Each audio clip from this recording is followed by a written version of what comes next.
اور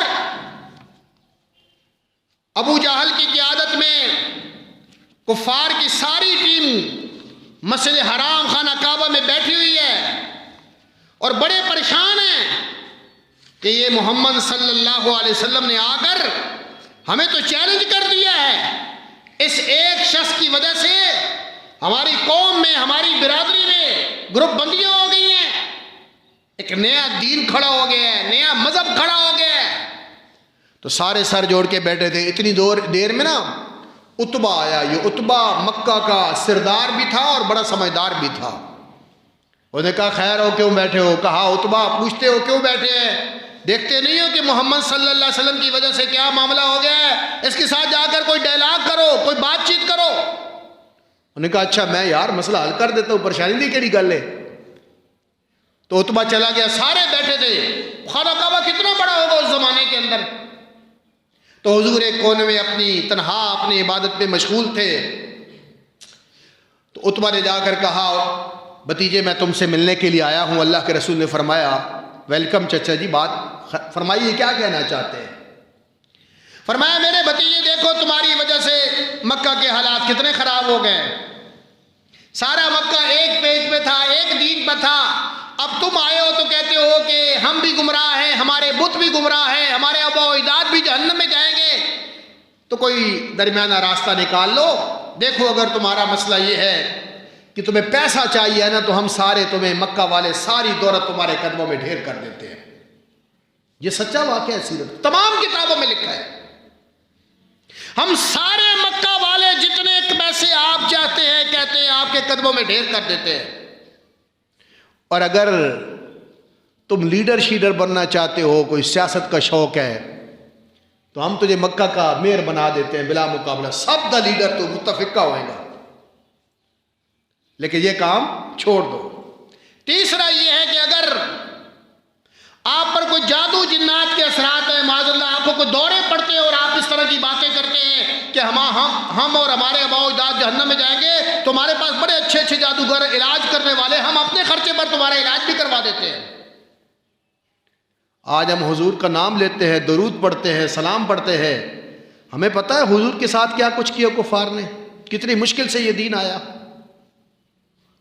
اور میں یہ واقعہ جب بھی سیرت کا یہ واقعہ پڑھتا ہوں میں حیران ہوتا ہوں۔ 1400 سال گزر گئے ہیں لیکن کافروں کی سوچ وہی ہے، آج بھی وہی سوچ ہے۔ جو عتبہ 3 آفر لے کر گیا تھا، بعض روایات میں آتا ہے اس نے کہا شادی اگر کوئی لڑکی پسند ہے تو شادی ہم جہاں کہتے ہو رشتہ کروا دیتے ہیں۔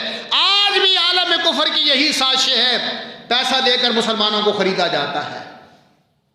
یہ دنیا بھر کے مسلمان حکمران کیوں بکتے ہیں؟ دولت پر بکتے ہیں۔ ہم تمہیں وزیر اعظم بنوا دیں گے، ہماری خدمت کرو۔ آج بھی دنیا بھر کے مسلمان اس لیے پٹ رہے ہیں کہ مسلمانوں پر ان کے حکمران وہ ہے وہ جو غیروں کے غلام ہیں، جو صرف اتنا اسلام کا نام لیتے ہیں جتنا ان کو منظور ہے، وہ اتنا اسلام نہیں لیتے جتنا مدینے والے کو قبول ہے۔ پوری دنیا کے مسلمانوں کا اللہ ماشاءاللہ 1-2 مسلم حکمرانوں کے، باقی ساری دنیا کا یہی حال ہے۔ اور پھر وہ یہ بھی کہتے ہیں بعض اوقات مسلم حکمرانوں کو قابو کرنے کے لیے وہ شادیاں ایسی جگہوں پر کروا دیتے ہیں کہ بیوی کے ذریعے اس کو کنٹرول کیا جائے۔ 1400 سال پہلے اس دور کے کافر اسلام کے راستے میں رکاوٹیں کھڑی کرنے کے لیے جو حربہ استعمال کر رہے تھے، آج بھی عالم کفر کا وہی طریقہ واردات ہے مسلمانوں کو خریدنے کے لیے، غلام بنانے کے لیے۔ چھوڑو اسلام کی بات، آؤ ہمارے ساتھ، تمہاری دنیا تمہاری اولاد سنور جائے گی، تمہیں پلازے، تمہیں کوٹھیاں، تمہیں فیکٹریاں، تمہیں کارخانے، تمہیں یہ اور یہ دیں گے۔ یہ آفر کس کو ہوئی تھی؟ سب سے پہلے محمد الرسول اللہ کو یہ آفر دی گئی تھی۔ یار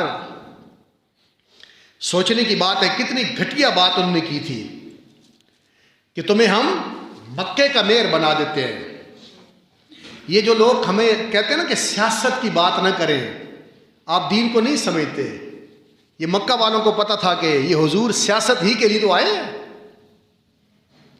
اگر حضور سیاسی تبدیلی نہ لاتے اور حکومت ابو جہل کی رہتی تو ان کو تو کوئی تکلیف نہیں تھی، وہ سونے کی مسجد بنا کر دیتے تھے، حضور تھے پڑھو اللہ اللہ ذکر کرو تو باقی حکومت ساڑی چلتی رہے۔ حضور نے فرمایا نہیں، حکومت رب دی چل سے، فیصلہ رب دا چل سی۔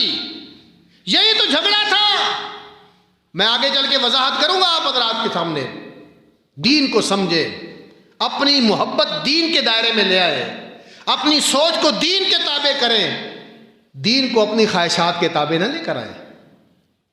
اب اللہ کے رسول کو کتنی عجیب اور گھٹیا آفر کی تھی، یار گالے کرنے والی کوئی پیسے لے لو، لیڈر بن جاؤ مکے دا۔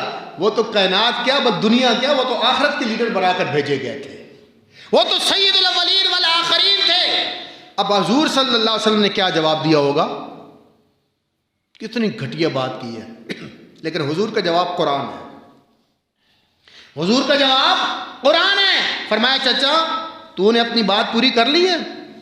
ہاں میرے بھتیجے کر لی ہے۔ وہ ابو جہل اور اس کے سارے جو ٹیپ کے لوگ تھے نا، وہ گردرے مونیاں چاہیے تکڑے سن، کوئی گل بڑی کہ کوئی نہیں بڑی، اتبا کا چہرہ دیکھتے تھے۔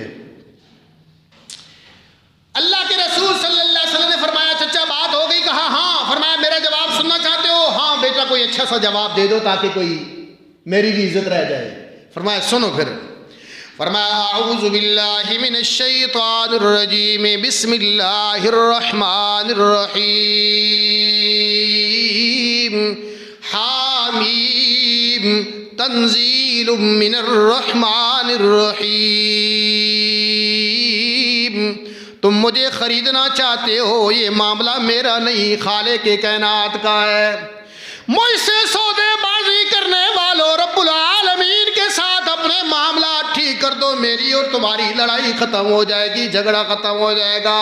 تنزیل من الرحمن الرحیم، کتاب فصلت آیاتہ قرآنا عربیا لقوم یعلمون بشیرا ونذیرا فأعرض اکثرهم فهم لا يسمعون وقالوا قلوبنا فی أکنة مما تدعونا الیہ وفی آذاننا وقر ومن بیننا وبینک حجاب فاعمل اننا عاملون قل انما انا بشر مثلکم یوحى الی انما الہکم الہ واحد فاستقیموا الیہ واستغفروا وویل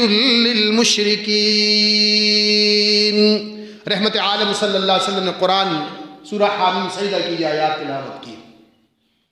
اب قرآن تو قرآن ہے نا جی، جیسے پانی اپنا راستہ بنا لیتا ہے نا، پتھر آگے آ جائے، پہاڑ آگے آ جائے، دیواریں آگے، پانی اپنا راستہ بنا لیتا ہے، اسی طرح قرآن مجید پتھر سے پتھر دلوں کے اندر اپنا راستہ بنا لیتا ہے۔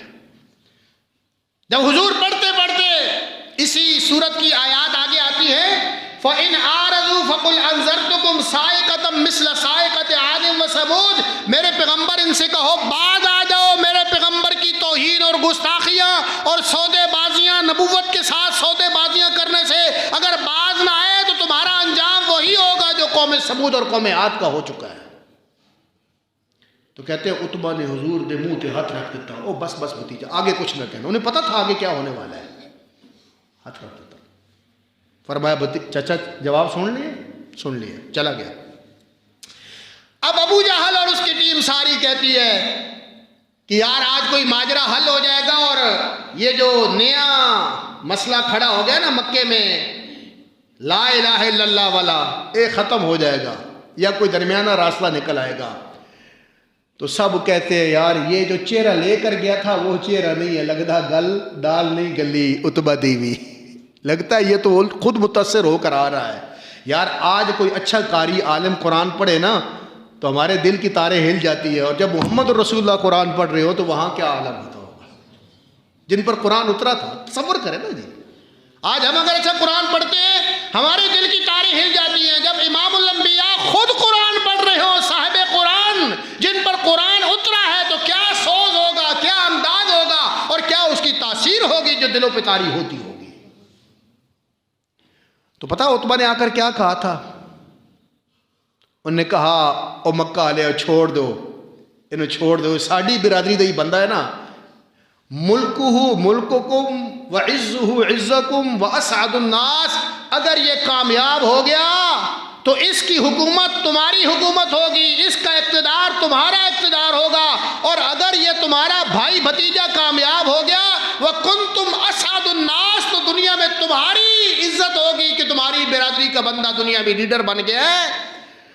عتبہ کو پتا تھا کہ محمد رسول اللہ صرف نمازاں پڑھان نہیں آئے، ملکہ ملککم وعزہ عزکم، اس کی عزت تمہاری عزت ہے، اس کی حکومت تمہاری حکومت ہے، اور اگر اس کی حکومت آ جاتی ہے تو پھر ہماری برادری کا بندہ ہے، تو پھر اسی اسعد الناس، سب تو زیادہ خوش بخت اسی ہوں گے۔